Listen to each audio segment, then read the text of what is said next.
Hi, I'm George Stern. I'm the immediate past executive director of Neighborhood Interfaith Movement, and I'm so glad that you're going to be supporting this wonderful fundraiser, Cookin' with Who, that's going to benefit our community in so many different ways. I have presented several recipes that reflect what my family loves to eat on Hanukkah, which is the next Jewish holiday that will be coming up in mid-December. So that was how we chose this.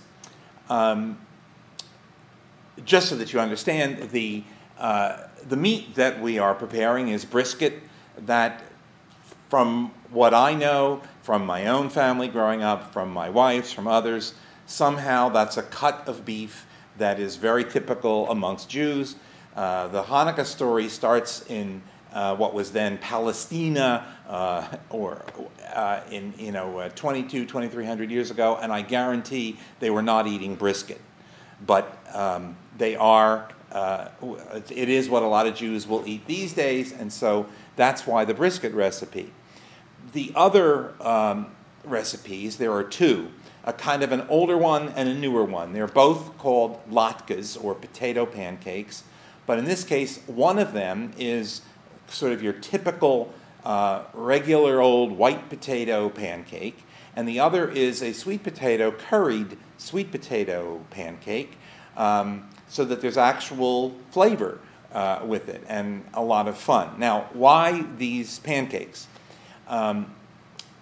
Historically, the story of Hanukkah is that the Greek king, or Syrian Greek king of the day, and we're talking about the 2nd century before the Common Era, so 2,300 years ago, tried to impose his own religion on the various peoples of his kingdom, and that included the Jews. And there was a desecration of the temple, the erection of a statue of the emperor, and a lot of turmoil, therefore, in the Jewish population.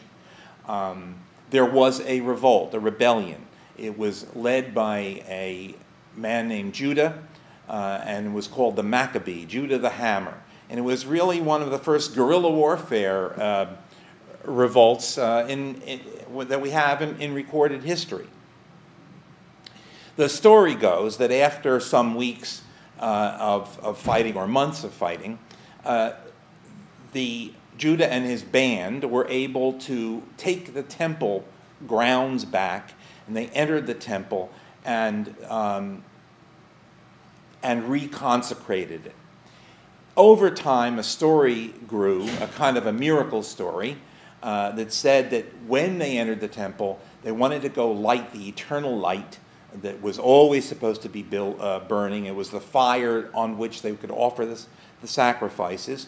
And there was only enough oil, it was said, to keep that light going for one day. And yet, miraculously, it lasted for 8 days. And it is said that's why Hanukkah is an 8-day celebration.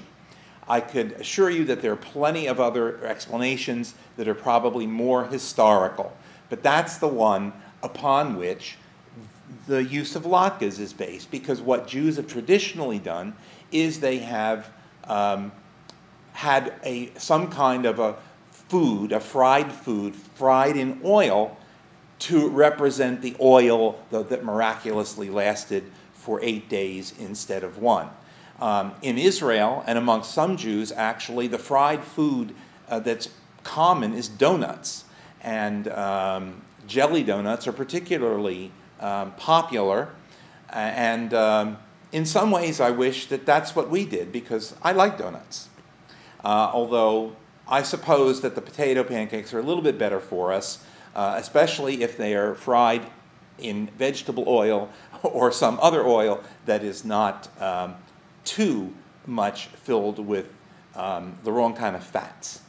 So we started making at home the sweet potato latkes, the curried sweet potato latkes, just a few years ago. Found that recipe and really enjoy it. And it's great when we're able to bring in the kinds of ingredients into foods that blend older traditions with new traditions.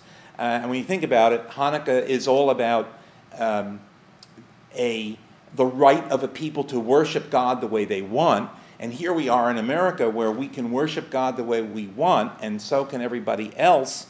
But we also respect one another. So here we are in this one recipe, kind of blending the sorts of spices and ingredients that people would bring from different cultures, even while we are celebrating our own culture.